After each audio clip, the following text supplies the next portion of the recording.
Qualification shares, इनके बारे में मैंने आपको बताया था। इस क्या होते हैं क्वालिफिकेशन शेयर्स। क्वालिफिकेशन वैसे तो पढ़ाई के लिए यूज़ होता है कि आपकी क्वालिफिकेशन क्या है, लेकिन यहाँ पर क्वालिफिकेशन का मतलब है शेयर से रिलेटेड बनाया गया है। ये वो मिनिमम नंबर ऑफ शेयर्स जो डायरेक्टर बनने के लिए एक पर्सन को ख़रीदने पड़ते हैं to qualify as a director. उसे हर एक पर्सन के पास कम से कम उतने शेयर तो होने ही चाहिए। वो आर्टिकल ऑफ एसोसिएशन में लिखा होता है कि कितने शेयर कम से कम एक पर्सन को ख़रीदने पड़ेंगे डायरेक्टर बनने के लिए। तो वो क्वालिफिकेशन शेयर कराते हैं to ensure that directors have some stake in the proposed company, उनका कोई हिस्सा हो। The article usually have a provision requiring them to have a certain number of shares. They have to pay for these shares before the company obtains certificate of commencement of business. These are called qualification shares. और future में तो फिर जिसके पास share होंगे वो बन जाएगा, share हो क्या कहते हैं डायरेक्टर बनने के लिए एलिजिबल हो जाएगा। नेक्स्ट टर्म है प्रिलिमिनरी कॉन्ट्रैक्ट, ये भी आया था बीच में।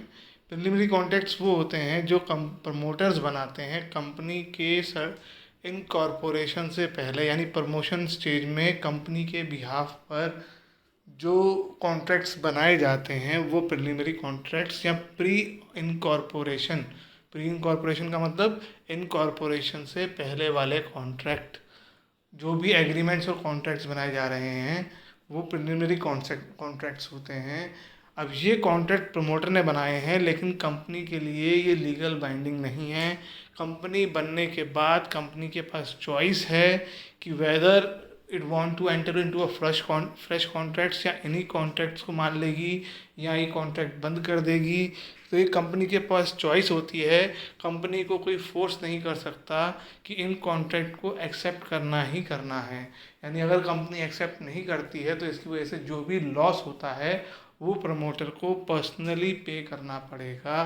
कंपनी उसके लिए लायबल नहीं है। कंपनी गुड फेथ में चाहे तो इन कॉन्ट्रैक्ट्स को रख सकती है, यानी नॉर्मली रखती ही है, लेकिन कंपनी चाहे तो इसको मना भी कर सकती है। डायरेक्टर आइडेंटिफिकेशन नंबर, ये एक नंबर इशू किया जाता है बाय द सेंट्रल गवर्नमेंट।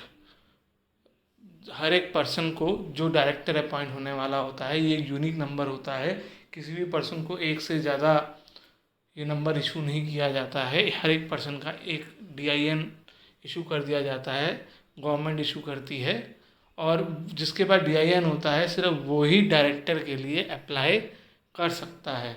तो स्पेशली जब नई कंपनी बन रही होती है और कोई पहली बार डायरेक्टर बनने जा रहा होता है तो वो सेंट्रल गवर्नमेंट के पास इस नंबर के लिए अप्लाई करता है।